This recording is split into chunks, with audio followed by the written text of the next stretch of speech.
I'm Fiona Grant, 30 years old. I poured my heart into planning my mom's birthday party at a historic mansion in Savannah, Georgia, every cent, every detail, all on me. I thought it'd be the night my family finally saw me. Instead, they handed out custom t-shirts. Everyone got one. Mine it read, "Biggest disgrace to this family," in bold black letters. My sister smirked, tossing it across the table. "Lighten up, it's just a joke," she said.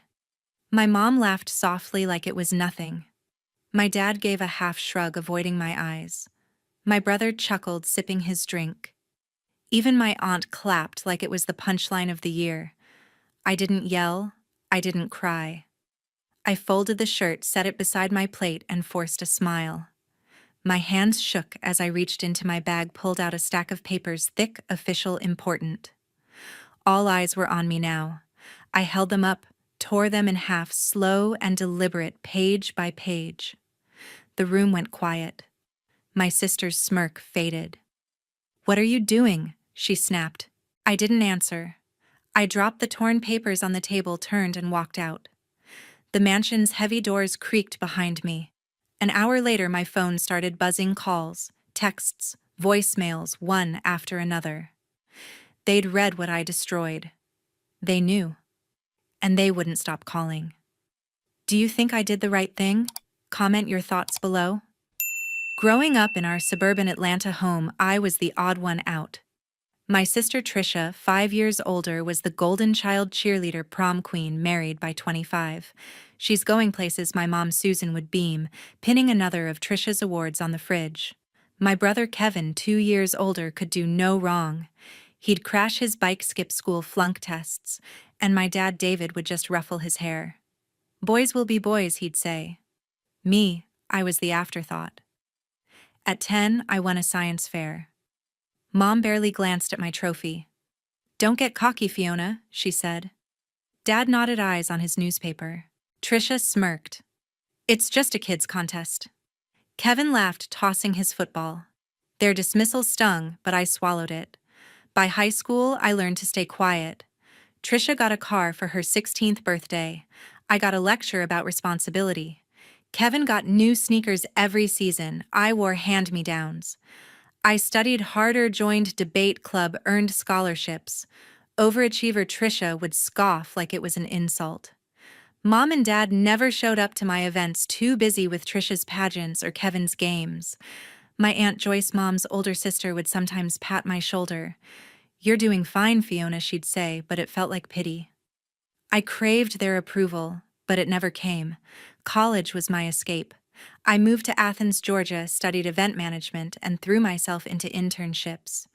I planned galas, weddings, corporate retreats, each one sharper, bigger, better. By 25, I started my own company, Coastal Events. It grew fast: corporate clients, celebrity weddings, festivals. Within 5 years, it was worth $20 million. I didn't brag. I didn't need to. But I still sent money home. When Mom's hospital bills piled up after her knee surgery, I paid them off $80,000, no questions asked. When Trisha's kid needed braces, I covered it. Kevin's car broke down. I wired him $10,000. Christmas gifts, birthday checks, random deposits. I never said a word. They never asked where the money came from. "Fiona's just lucky," Trisha would say, rolling her eyes. Mom and Dad took the cash. No thank you, no questions. I thought success would change how they saw me. I'd show up to family dinners dressed sharp, driving a leased BMW, dropping subtle hints about my work. "Booked a big client last week," I'd say. Mom would change the subject. "Trisha's redecorating her house," she'd gush. Dad would nod. "Kevin's starting a new job." My wins didn't matter. To them, I was still the kid who didn't fit. Trisha would whisper to Kevin loud enough for me to hear, "She's trying too hard." He'd snicker. Aunt Joyce might smile weakly, but she never spoke up. I kept trying, though. I'd call Mom weekly, send Dad articles about my industry, invite Trisha to my events. Nothing stuck. They'd cancel last minute, make excuses, or just forget. Once I overheard Dad tell a neighbor, "Fiona's fine, I guess." Not like Trisha or Kevin. It cut deep, but I didn't let it show. Instead, I poured everything into my work. Coastal Events landed a contract with a major tech firm, $500,000 for one gala. I hired staff, opened a second office, kept climbing. But every family visit reminded me I was invisible to them. The money I sent wasn't enough either. Trisha asked for more $20,000 for a new kitchen. I paid it. Kevin needed cash for a business idea, $15,000 gone in a month. Mom and Dad's mortgage payments lagged. I covered 6 months, $90,000. They never said thank you. They never asked how I did it. I told myself it was fine. I was helping. Maybe one day they'd see me, really see me. That hope kept me tied to them even when it hurt. Planning my mom's birthday was my last attempt to change their minds. I threw myself into planning Mom's birthday, and I wanted it to be unforgettable, a chance to prove I wasn't the failure they saw. I chose a historic mansion in Savannah, Georgia, with its grand columns and sprawling gardens, perfect for a milestone celebration. My company, Coastal Events, handled every detail. I booked a caterer for a 5-course dinner, hired a jazz quartet, and arranged a custom cake with Mom's favorite lemon cream. I spent weeks curating a guest list, family, old friends, neighbors, over 100 people. The budget hit $75,000, all from my pocket. I didn't blink. If this didn't make them see me, nothing would. I called Mom to share the plans. "I'm renting a mansion in Savannah," I said, voice steady. "It'll be special." She paused, then sighed. "Sounds like a lot, Fiona. Don't overdo it." Her tone was flat, like I was planning a backyard barbecue. I pushed forward, mentioning the live music. "Jazz is nice," she said, distracted. "But don't expect everyone to show up." I bit my lip, nodding to myself. Dad was no better. I texted him a photo of the venue. "Looks fancy," he replied, nothing else. Trisha was worse. I called her, excited about the cake. "Lemon cream." "Really?" she said, laughing. "Mom's not into that anymore." I knew she was wrong. Mom had loved it for years, but I let it go. Kevin didn't even pick up. I left a voicemail about the guest list. No response. Aunt Joyce was the only one who seemed mildly interested. "That's sweet of you, Fiona," she said when I mentioned the mansion. "But keep it simple, okay?" Her advice felt like a pat on the head, not support. I brushed it off, focusing on work. My team at Coastal Events was in overdrive. We secured a florist for orchid centerpieces, rented crystal chandeliers, and designed a photo booth with vintage props.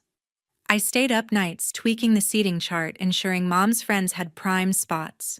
Every detail screamed perfection, but I wasn't just planning a party. I was building a moment, a chance for them to finally acknowledge me. Beyond the party, I prepared something bigger. I drafted a contract to transfer 10% of Coastal Events shares to Mom and Dad, $2 million in value. It wasn't just money. It was a stake in my success, a way to say I made it and I'm sharing it. I also set up a Kwai Hawk Bong for Trisha's 2 kids, $50,000 each, to cover college. I imagined handing the papers to Mom at the party, her eyes lighting up, Dad's nod of approval, Trisha's rare smile. I pictured Kevin clapping me on the back, Aunt Joyce whispering, "I knew you had it in you." The thought kept me going through sleepless nights. I sent the family a group text asking for input on the menu. Trisha replied, "Whatever, Fiona. Just don't mess it up." Kevin sent a thumbs-up emoji, his only contribution.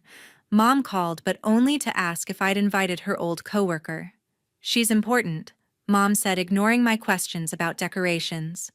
Dad didn't respond at all. I tried one last time, emailing them a draft itinerary, cocktail hour, dinner speeches, dancing. Trisha shot back, "Too much. People will get bored." Kevin ignored it. Aunt Joyce replied, "Looks busy. Hope it works out." Mom and Dad stayed silent.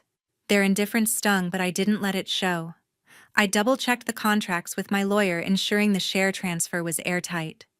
The Kwai Hawk Bong paperwork was ready, names of Trisha's kids neatly printed.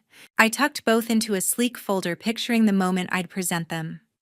I told myself their coldness was just habit. They'd see the effort, the mansion, the food, the music, the papers. They'd see me. I spent the final week in Savannah overseeing setup. My team hung lights, tested sound systems, arranged tables. I barely slept, fueled by coffee and hope. This wasn't just a party. It was my last shot to change their minds. The party arrived faster than I expected.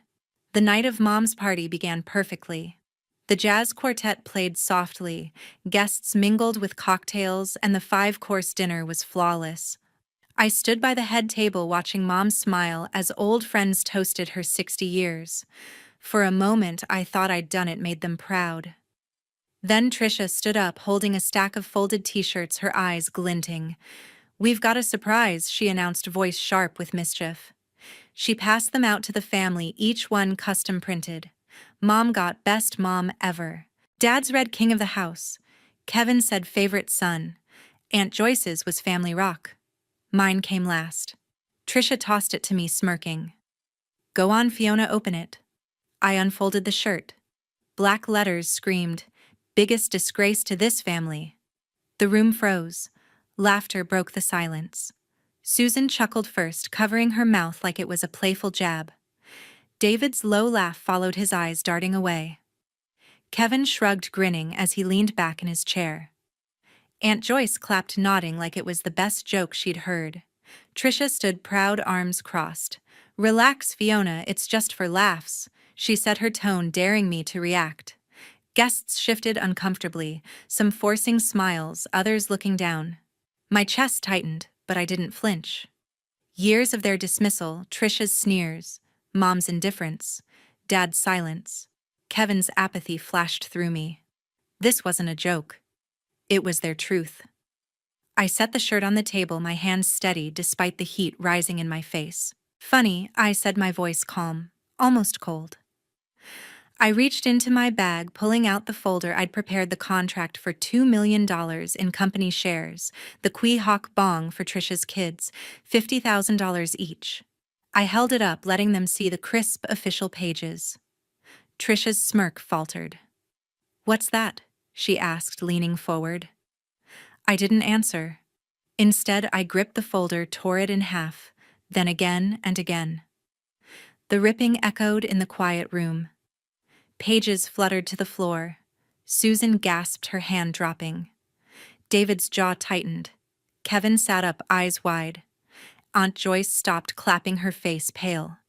Trisha stepped closer. "Fiona, what the hell?" she snapped, voice shaking. I kept tearing, slow and deliberate, until the papers were confetti at my feet. The guests stared, some whispering, others frozen. I looked at Trisha, then Mom, then Dad. "You think I'm a disgrace?" I said, my voice low but clear. "Fine. Let's see how you do without me." I dropped the last shred, turned, and walked toward the mansion's heavy doors. Trisha called after me. "You're overreacting." Mom's voice cracked. "Fiona, come back." Kevin muttered something I didn't catch. Dad said nothing, his chair scraping as he stood. Aunt Joyce reached out. "Wait, honey." I didn't stop. The doors thudded shut behind me, muffling their voices. I stepped into the cool Savannah night, my pulse pounding but my mind clear. I'd spent years chasing their approval. No more. The drive back to my hotel was silent, my phone still in my purse. I didn't check it. I didn't need to. I knew they'd realize what those papers were, the shares that could have secured Mom and Dad's future, the Qui Hoc Bong for Trisha's kids. They'd see what they'd thrown away. I pulled into the hotel lot, parked, and leaned back in my seat. For the first time in years, I felt light. Not angry, not sad, just free. By morning, I had 20 missed calls and a flood of texts.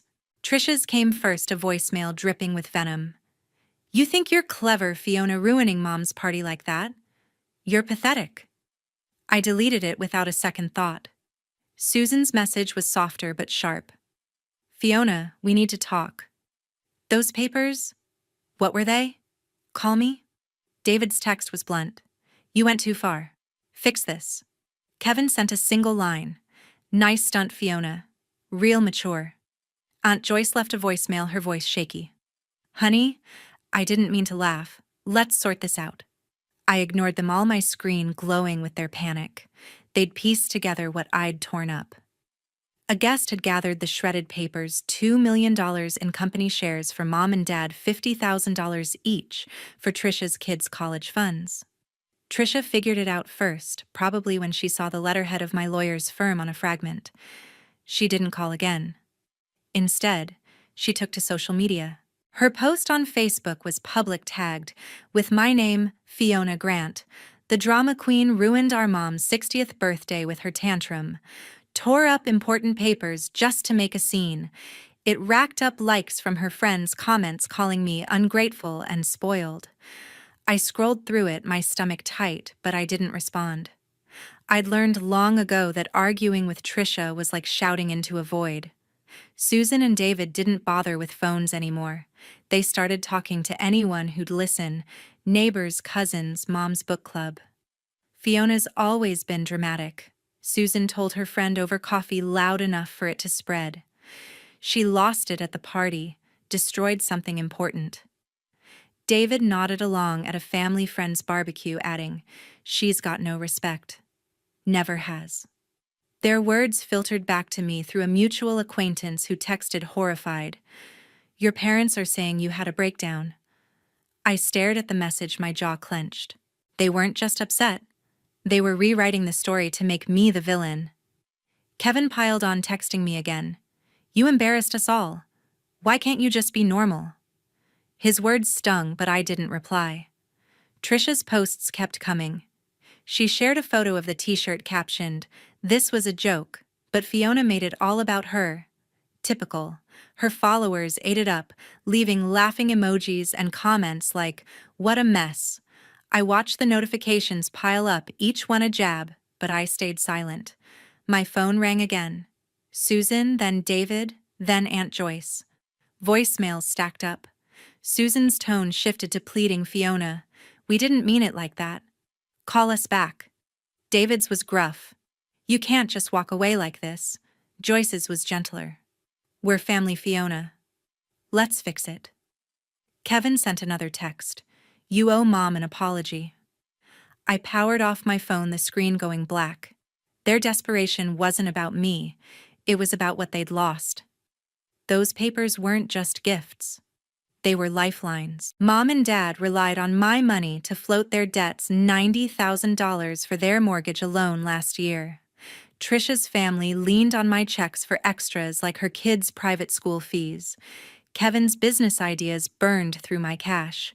They never thanked me, never asked how I managed it. Now with those papers gone, they saw the hole I'd been filling. But instead of owning their part in that cruel joke, they doubled down, painting me as the problem. Trisha's posts got bolder, accusing me of sabotaging the family. Susan and David's rumors spread wider, reaching my old high school friends. Kevin's texts grew sharper. "You're selfish, Fiona. Always have been." I didn't cry. I didn't rage. I sat on my hotel bed, staring at the ceiling, feeling the weight of their words but refusing to carry it. They'd shown me who they were again. Their calls, their posts, their rumors weren't apologies. They were demands, deflections, guilt trips. I'd spent years giving them everything, hoping for a scrap of respect. Now they'd lost more than papers, they'd lost me. A week after the party, Inkier magazine published a feature on me. A journalist had reached out months earlier, impressed by coastal events' rise. I'd hesitated, not wanting to seem boastful, but after the t-shirt stunt, I agreed to the interview. The article dropped online, titled "Fiona Grant, the event planner who built a $20 million empire." It laid out my journey, starting with nothing, building a company that handled high-profile galas, and quietly supporting my family for years. It detailed the $80,000 for mom's hospital bills, $20,000 for Trisha's kitchen remodel, $10,000 for Kevin's car, and countless other payments, none of which they'd ever acknowledged. The reporter didn't mention the party. I'd kept that private. But the truth about my contributions was now public. The response was instant. My inbox flooded with messages from strangers, entrepreneurs, single moms, People who'd felt overlooked by their families. "You're an inspiration," one wrote. Another said, "I cut off my toxic relatives too." Social media buzzed. A Twitter thread about the article went viral with thousands of likes and retweets. "Fiona Grant deserves better," one user posted. "Her family took her money and called her a disgrace unreal." Hashtags like Fiona Grant and Family Truth trended for days. My followers on Instagram doubled, then tripled. Clients sent emails praising my work, some offering new contracts. A local charity invited me to speak at their gala. I read every message, every comment, my heart swelling. For the first time, I felt seen not by my family but by the world. Trisha's world unraveled first. Her Facebook posts backfired. People who'd seen the article started commenting on her page. "You called her a disgrace after she paid for your kids' school." Her followers dropped by the hundreds. A local boutique chain where she'd been a brand ambassador canceled her contract worth $15,000 a year, citing values misalignment. Trisha tried to save face, posting a vague apology. "I didn't mean to upset anyone. It was a misunderstanding." It got no traction. Her friends stopped engaging and her posts dried up. She texted me once, a curt, "You didn't have to go public." I didn't reply. Her anger wasn't my problem anymore. Kevin hit a wall next. He'd been pitching a startup to investors, banking on my name to boost his credibility. After the article, a venture capitalist emailed him declining a $200,000 loan. "We can't back someone tied to that family drama," the email said, forwarded to me by a mutual contact. Kevin's texts turned desperate. "Fiona, you're ruining my life. Talk to these people." I ignored him. He'd never cared about my efforts before. Now he was paying the price. His startup stalled and he started borrowing from friends, his confidence crumbling. Susan and David felt the squeeze hardest. They'd relied on my money to keep their lifestyle afloat, $90,000 for their mortgage, plus smaller checks for vacations and car repairs. Without my support, their savings dwindled. Susan called her bank only to learn their credit line was maxed out. David tried to refinance their home, but the lender turned him down, citing unstable finances. Neighbors whispered about their troubles, some linking it to the article. Susan left me a voicemail, her voice tight. "Fiona, we're struggling. You didn't have to do this." David sent a text. "This isn't right. We're your parents." I listened, then deleted. Their words felt hollow, more about their wallets than regret. Aunt Joyce tried to play peacemaker. She emailed me saying, "Fiona, I read the article. I didn't know how much you'd done. Can we talk?" I appreciated her effort, but it was too late. She'd clapped at that t-shirt, laughed with the rest. I didn't respond. The article hadn't just exposed my work, it had shown me who they really were. The public's support gave me strength. A podcast host invited me to share my story, and a women's network nominated me for an entrepreneurship award. I wasn't just surviving, I was thriving. The article shifted everything: my family's lies, Trisha's posts, Susan and David's rumors. Kevin's blame fell apart under the truth. They'd painted me as the problem, but the world saw through it. I didn't gloat. I didn't need to. The comments, the messages, the new opportunities, they were enough. I'd spent years chasing their approval, but now I had something better: respect from people who valued me for me. Their attacks didn't stop. Trisha doubled down on social media, posting a long rant on Instagram. "Fiona's lies in that magazine are tearing us apart. She's always been jealous. Her followers, already thinned out, didn't buy it." Comments piled up calling her out. "You took her money and mocked her. Own it." A local news blog picked up the story, quoting the Inc. magazine article and Trisha's posts side by side. The contrast was stark: my quiet contributions against her public venom. Her account lost another 1,000 followers, and her boutique clients stopped returning calls. Trisha's rage fizzled as the public turned away, leaving her shouting into an empty echo chamber. Susan and David tried a different tactic. They cornered friends at a community potluck, spinning a tale of my betrayal. "Fiona turned her back on us," Susan said, voice trembling for effect. David added, "She's changed, thinks she's above us." But the article had spread too far. A neighbor interrupted. "Didn't she pay your hospital bills?" Their faces froze. The crowd grew quiet and the story died there. Their attempts to paint me as ungrateful crumbled, replaced by whispers of their own hypocrisy. They stopped talking about me publicly, their credibility shot. Kevin's attacks were more direct. He emailed me accusing me of sabotaging his career. "Your little article cost me everything," he wrote. "I'm out of a job now." He'd been fired from his sales position after his boss read the article and questioned his ethics. Kevin's temper flared in another email. "You owe me, Fiona." I didn't respond. His job loss wasn't my fault. He'd built his career on borrowed money and my name, never his own effort. His messages stopped coming, his bravado replaced by silence. Aunt Joyce made one last attempt to bridge the gap. She showed up at my Savannah office unannounced, her face lined with worry. "Fiona, I'm sorry," she said, clutching a handwritten letter. "I didn't realize how much you'd given. Can we start over?" Her words were kind, but they rang hollow. She'd stood by during years of slights clapped at that t-shirt. I shook my head. "I'm done, Aunt Joyce." I said, my voice firm but not cruel. "I've given enough." She left a letter in hand, her shoulders slumped. I felt a pang, but I didn't chase her. Some bridges can't be rebuilt. Trisha's life unraveled further. Her husband, tired of her public outbursts and mounting debts, filed for divorce. The settlement left her with little, her brand deals were gone, and my financial help was a memory. She moved into a smaller apartment, her social media now private. Kevin struggled too. Without my cash to prop him up, he couldn't land another job. His startup dreams faded, and he took a part-time gig at a car dealership, barely scraping by. Susan and David faced the worst. Their savings drained, they put their Atlanta home up for sale. The realtor's sign went up last month, a stark symbol of their fall. They downsized to a condo, selling heirlooms to cover bills. I heard this from a cousin, not them. They never reached out again. I didn't watch their collapse with joy. It wasn't revenge, it was consequence. I'd spent years propping them up only to be mocked. Now, without me, their lives reflected their choices. Meanwhile, I thrived. Coastal Events landed a new contract, a $1 million festival in Miami.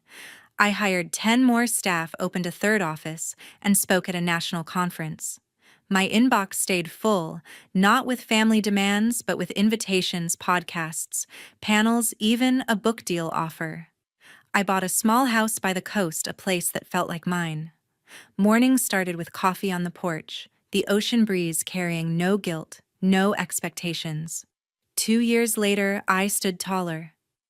In a packed ballroom in Atlanta, the National Women's Business Council named me Entrepreneur of the Year. The crowd, 500 people from CEOs to startup founders, rose to their feet, clapping as I stepped to the podium. My navy dress hugged my frame, my hair swept up, a silver award gleaming in my hands. I smiled, not for cameras, but for myself.